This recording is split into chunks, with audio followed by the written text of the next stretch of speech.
Ang mabuting balita ng Panginoon ayon kay San Mateo. Papuri sa iyo, Panginoon. Ganito ang pagkapanganak kay Jesucristo. Si Maria na kanyang ina at si Jose ay nakatakda ng pakasal.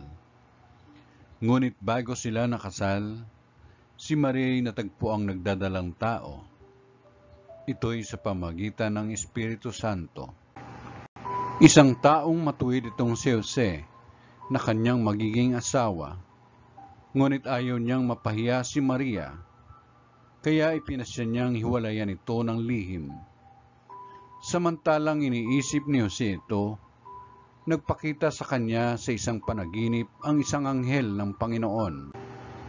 Sabi nito sa kanya, "Jose, anak ni David, huwag kang matakot na tuluyang pakasalan si Maria, sapagkat siya'y naglihi sa pamamagitan ng Espiritu Santo.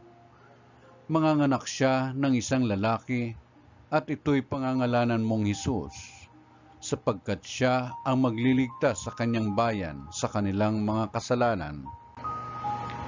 Nangyari ang lahat ng ito upang matupad ang sinabi ng Panginoon sa pamamagitan ng propeta.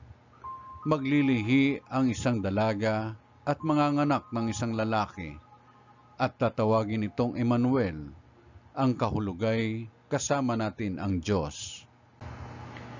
Nang magising si Jose, sinunod niya ang utos ng anghel ng Panginoon.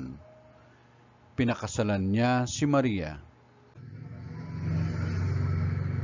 Ang mabuting balita ng Panginoon.